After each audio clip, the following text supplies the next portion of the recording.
last time we read from the philosophy of Leo Tolstoy, and he mentioned what makes good art.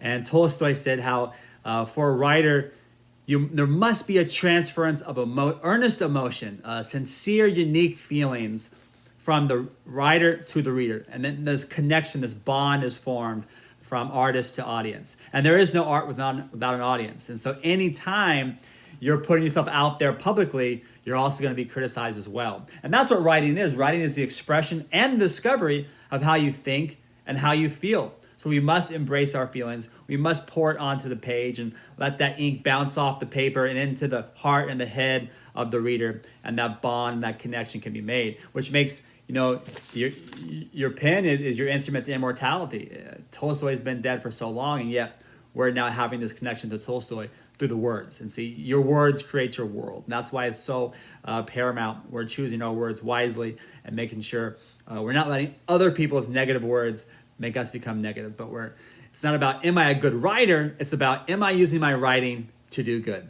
And as we saw in the short story read by Leo Tolstoy, the 3 questions, what's the most important time? Right now is our only reality. Who's the most important person?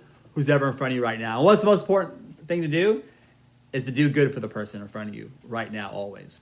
Right now, it's always right to do the right thing. Right now is your only reality. And so I want to encourage you all to make sure you're letting love lead your way and you're not afraid of peer ridicule. You cannot be afraid of being criticized. It's not if, it's guaranteed. The best, most successful, wealthiest writers in the world have critics and people who mock them. So why would you think you wouldn't on your blog or if you were a local newspaper or magazine article and so forth? You have to get over that fear. And we talked about the ice cream metaphor. What's your favorite flavor of ice cream?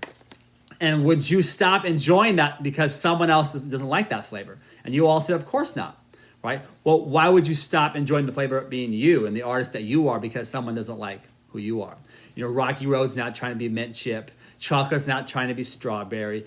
We all have different flavors. We all have a different piece of greatness put inside of us.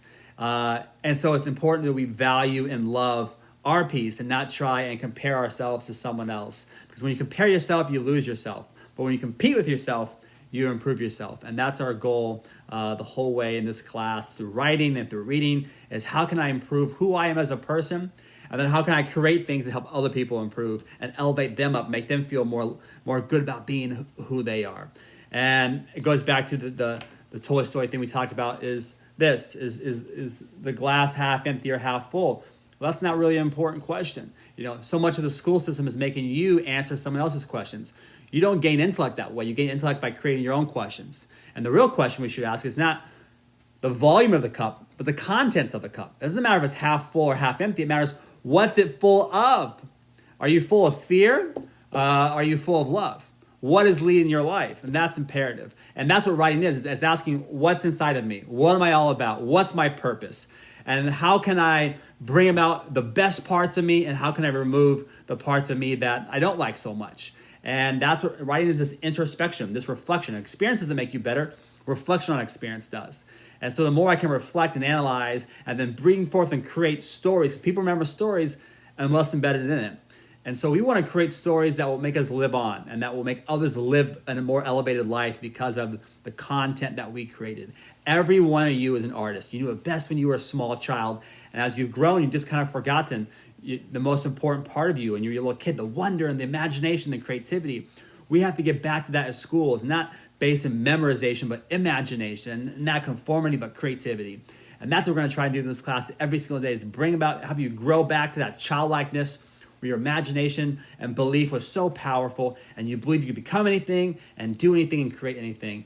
And in our class, it's all about creation and creativity and wonder and imagination and love, and making sure love is leading our life, that our cup is full of love, that we're loving our own flavor. We're not letting critics, bring us down. And as we pursue our greatness, we're preserving our goodness, because what good is greatness if you don't have goodness too? And so we're going to go forth now. We're going to create our own short story, like we did with Tolstoy's 3 questions. And as Ray Bradbury said, the first thing a writer must be is excited about being who you are. And I hope that every single day we'll help build the excitement about being who you are, because who you are matters.